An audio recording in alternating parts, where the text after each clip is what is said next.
সকলে কেমন আছো? আশা করছি সকলে খুব ভালো আছো। তোমাদের আরও একবার স্বাগত জানাই এক্সাম অফ বাংলা ইউটিউব চ্যানেলে। রিসেন্টলি দেখো, রেলওয়ের তরফ থেকে কিন্তু একটি ইম্পর্টেন্ট নোটিশ প্রকাশিত করা হয়েছে। যারা রেলওয়ের পরীক্ষা দিতে চলেছো এবং যারা এবং ফেসবুক, টুইটার বিভিন্ন জায়গায় রেলওয়ের যেই কোশ্চেনগুলি থাকে সেগুলো অ্যানালাইসিস করো, সেগুলো কিন্তু একবারেই করা যাবে না। রেলওয়ে কিন্তু সেই সম্বন্ধে নিষেধাজ্ঞা এই নোটিশের মাধ্যমে বলে দিয়েছে। আজকে কিন্তু আমি তোমাদের এই নোটিশে কি কি নিষেধাজ্ঞা আছে এবং কি কি করতে বারণ করা হয়েছে সমস্তটাই খুব শর্টেই বুঝিয়ে দেব। তাই ভিডিওটা স্কিপ না করে পুরো ভিডিওটা দেখতে থাকো এবং চ্যানেলে নতুন হলে অবশ্যই চ্যানেলটি সাবস্ক্রাইব করে অল নোটিফিকেশন অন করে নাও চাকরি সংক্রান্ত সমস্ত তথ্যের জন্য।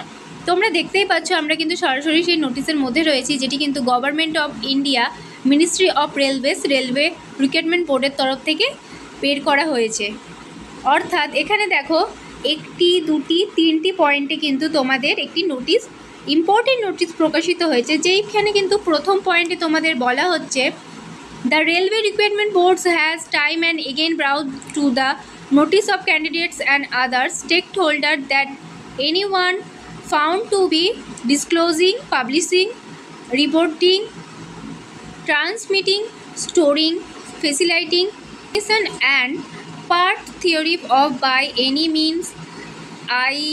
verbal or written, electronic or mechanical, or taking away the rough paper supplied in the exam center or found to be the unauthorized profession of test content will be considered as misconduct and will be disqualified from exam।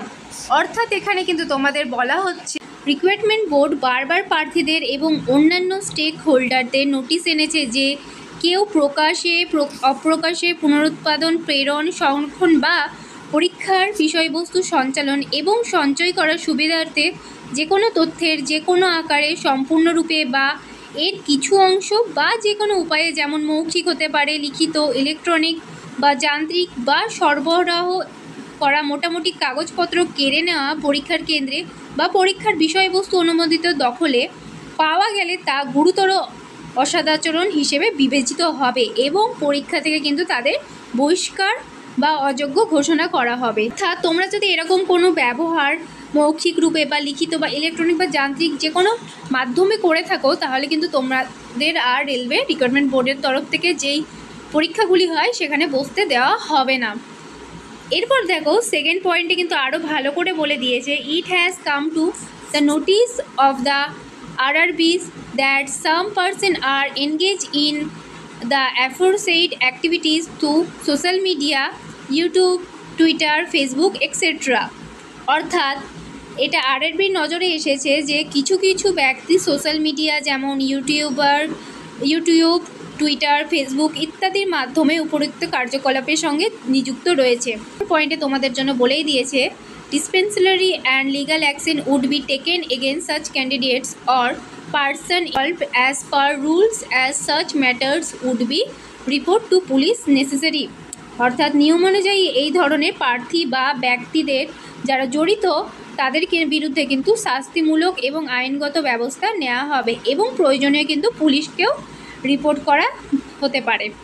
অর্থাৎ পরিশেষে একটাই কথা বলবো, যারা এই সমস্ত কার্যকর্মের সঙ্গে যুক্ত আছো তারা কিন্তু এইসব কার্যকর্ম করো না। ইনফ্লুয়েন্সার হতে পারে বা যারা এক্সাম দিচ্ছ, এক্সাম প্রার্থী আছো, তাদেরকেও বলা হচ্ছে, তাহলে কিন্তু রেলওয়ে তোমাদের ওপর লিগালি অ্যাকশন নেবে। আশা করছি তোমরা সমস্তটাই বুঝতে পারলে। তাছাড়াও তোমাদের বলে রাখি, তোমরা যদি চাকরি সংক্রান্ত অফিসিয়াল নোটিশগুলি দেখতে চাও, অবশ্যই কিন্তু আমাদের টেলিগ্রাম চ্যানেলে অ্যাড হয়ে যাও। ডিসক্রিপশন বক্সে লিঙ্ক আছে, সেখানে কিন্তু সমস্ত অফিসিয়াল নোটিশগুলি আমরা দিয়ে থাকি চাকরি সংক্রান্ত। এবং ভিডিওটি ভালো লাগলে একটি লাইক এবং একটি শেয়ার করতে ভুলো না। দেখা হচ্ছে পরের ভিডিওতে।